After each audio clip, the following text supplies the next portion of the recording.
చిన్న తరహా పరిశ్రమల వృద్ధి జరుగుతుంది. బంగారము వెండి ధరలు హెచ్చుతగ్గులుగానే ఉంటాయి.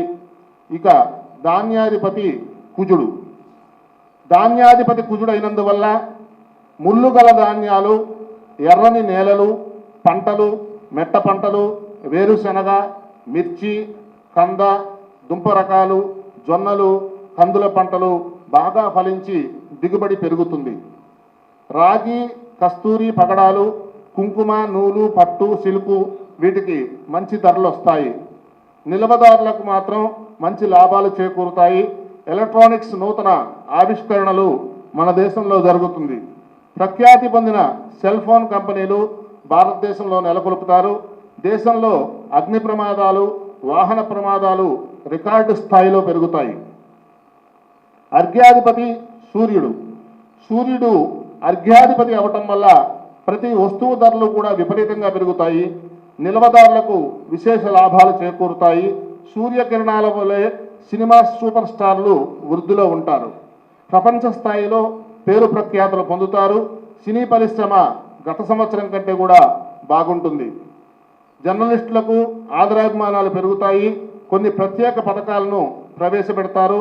పశుగణాభివృద్ధి, పాడి పరిశ్రమల వృద్ధి, ఎలక్ట్రానిక్స్, కంప్యూటర్, విద్యుత్ పరిశ్రమల్లో, పారిశ్రామిక విధానాల్లో కూడా అనేక మార్పులు, అనేక సంస్మరణలు చేసి కొంతవరకు నిరుద్యోగ సమస్యలను తీరుస్తారు. మేఘాధిపతి సూర్యుడు. మేఘాధిపతి సూర్యుడు అయినందువల్ల మేఘాలు ఖండఖండాలుగా వర్షిస్తాయి. కొన్ని మండలాల యందు అతివృష్టి, కొన్ని మండలాల యందు అనావృష్టి కూడా ఉంటూ ఉంటుంది. సకాలంలో నైరుతి ఋతుపవనాలు ప్రవేశించినా కూడా వర్షాలు కురుయుట ఆలస్యం అయ్యే పరిస్థితి గోచరిస్తూ ఉన్నది. కందులు, వేరుశనగ, గోధుమలు, ఎర్రని ధాన్యాలు బాగుగా ఫలిస్తాయి. ఎర్ర సస్యాల వృద్ధి దేశంలోనూ రాష్ట్రంనందు కూడా భయోత్పాతము కలిగి ప్రజా నష్టం కలిగిస్తుంది. బంగాళాఖాతంలోనూ హిందూ మహాసముద్రం నందు తుఫాన్లు అధికంగా ఉంటాయి. తీర ప్రాంతంలో ఉన్న వారికి నష్టాలు, పంటలు పాడవును. దక్షిణ దిశలో మేఘాలు పుట్టుట వల్ల దక్షిణ, పడమర రాష్ట్రాల యందు అధిక వర్షాలు కురియును. తుఫాను ప్రమాదాలు కలుగుతాయి. కొన్ని సమయాల్లో మేఘాలు వర్షించుట ఆలస్యమయ్యేటటువంటి పరిస్థితి గోచరిస్తున్నది. రసాధిపతి శని.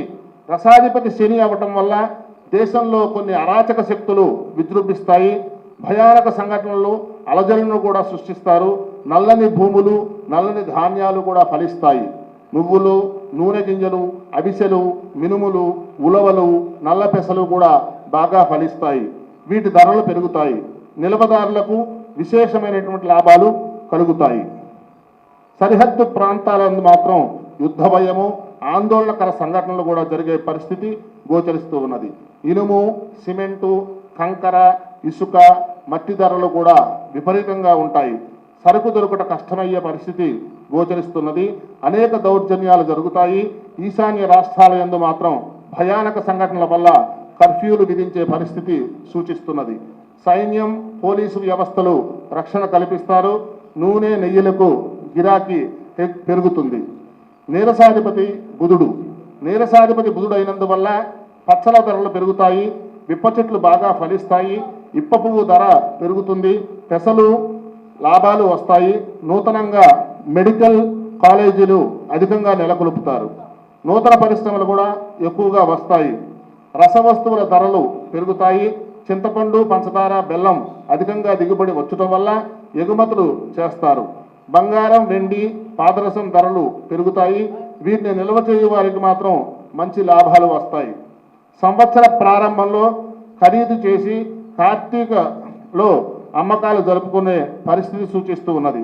వ్యాపారం బాగుండి రికార్డు స్థాయిలో జిఎస్టీ వసూళ్లు అవుతాయి. అనేక పరిశ్రమలు కూడా నెలకొల్పేటటువంటి పరిస్థితి సూచిస్తూ ఉన్నది. ముఖ్యంగా ఆక్వా రంగం, పౌల్ట్రీ రంగం మాత్రం వృద్ధిని సాధిస్తాయి. ద్రవ్యోల్బణం తగ్గుముఖం పట్టుతుంది. ఇక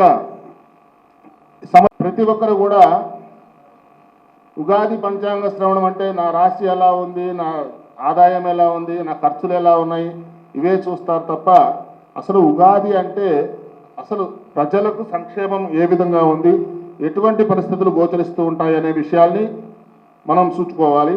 వ్యక్తిగతంగా మాత్రం మన యొక్క జనన తేదీ, జనన సమయాన్ని బట్టి మాత్రమే ఆ వ్యక్తులకి ఇది తప్ప రాశి ఫలాల్లో అలా ఉంది ఇలా ఉందంటే అన్ని రాశులకి జరగాలని లేదు.